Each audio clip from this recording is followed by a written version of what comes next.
Spider-Man, Spider-Man, Spider-Man. Since the 1960s, Spider-Man has always been a massively popular character, from comics, TV shows, games, and of course, movies. Ever since the Raimi movies, each Spider-Man movie has been a big deal when coming out, and with largely different degrees of quality. You're a fraud, Spider-Man! But I'd say the best by far has to be Into the Spider-Verse. It absolutely changed every animated movie ever with its gorgeous visuals, later inspiring movies like Puss in Boots and TMNT Mutant Mayhem. This, of course, allowed it to get a sequel in 2023 called Across the Spider-Verse.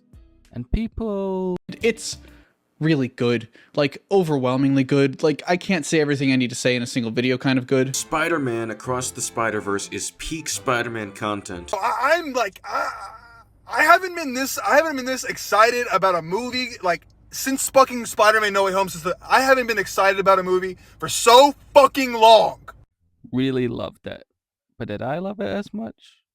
Well, hello there. My name is Minimus Prime, and I'm here today to explain to you why I like Spider-Man Across the Spider-Verse, but don't think it's a masterpiece.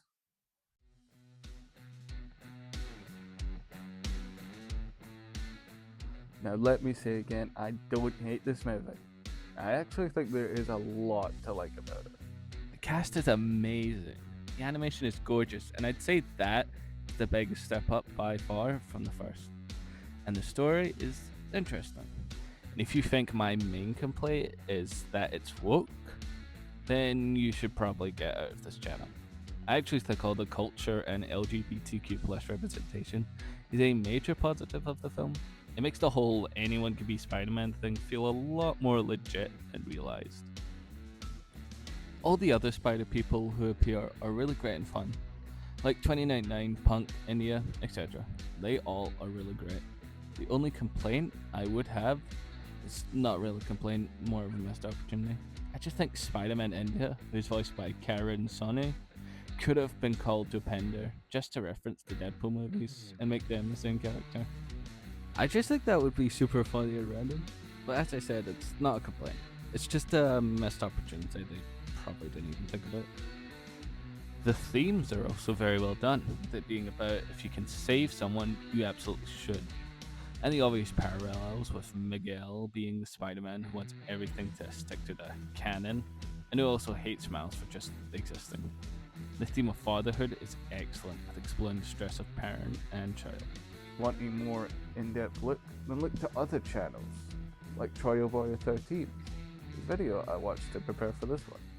Now, with all the things I liked about the film being explained, let me now go on to the main thing that I feel brings this film down.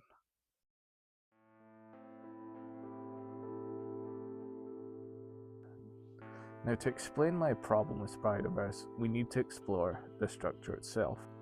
Spider-Man Across the Spider-Verse is a two-parter, with Beyond being the second part, coming out in 2027. As the first part in the film, Across the Spider-Verse has the job to be both one part in a larger story while it stands on its own. And I believe that the movie does one of those things very poorly. In Troy Boy 13's video, he says that you can see the movie as 5 acts. The prologue with Gwen Stacy, Act 1 with Miles in New York City, Act 2 in Spider-Man India's universe, Act 3 in the Spider Society, and an epilogue. And an epilogue with Miles stuck in the other universe. While I'm sure this works for some, it doesn't for me. I see the structure as the first act ending when the Spot gains more power, and the second act ends when Miles meets his alternate counterpart.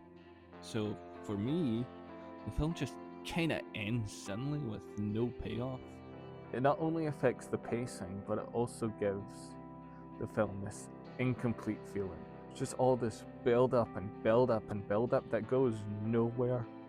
And it gets me a little worried for Beyond the Spider-Verse. Is Beyond the Spider-Verse just going to be Miles and Prowler Miles in the alternate universe, while the Spider Society fight each other and the Spot goes to kill his dad? If that's it, then the title doesn't really live up to it, does it? When I hear beyond the Spider-Verse. I imagine Spider-Man is gonna go beyond his multiverse and maybe see other multiverses like Wolverine, Iron Man, the Hulk, Batman. I know that would be hard due to the Spider-Man movie rights, but I think they could work something out. I just feel that the ending doesn't really set up for a whole nother movie.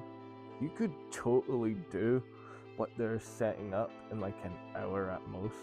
The film's runtime is 2 hours and 14 minutes, so adding an hour would put it at 3 hours and 14 minutes. Avengers Endgame was 3 hours, and it used its runtime mostly well. Across the Spider-Verse could have used its runtime fantastically, being a 3 hour and 14 minutes epic. You know what? The creative team must have had a reason and a plan to make it a two-parter, right? Right. Well, yes, but that's not the weird issue. So they do have plans, and they did back then, but apparently they didn't even have a script yet, and they were planning to release it 10 months after the first was finished. Now, to be fair, that's almost a year, but Across the Spider-Verse also had a messy animation production, with the directors changing things during the release of the film, and the cliffhanger ending was done weeks before it was released.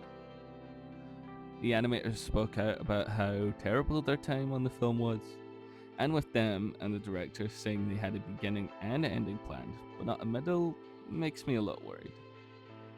Just makes me think that most of this mismanaged production could have been prevented if they just made Spider-Man Across the Spider-Verse a single film instead of a two-parter.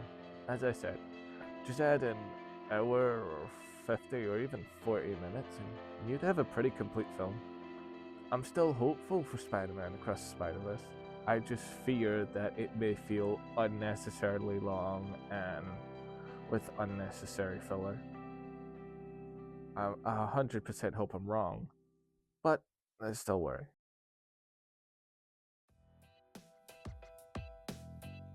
So, that was my review of Spider-Man Across the Spider-Verse. Of course, I didn't love the film, but I didn't hate it. I thought it was good. The first Spider-Verse is amazing, spectacular, sensational. Across is just good.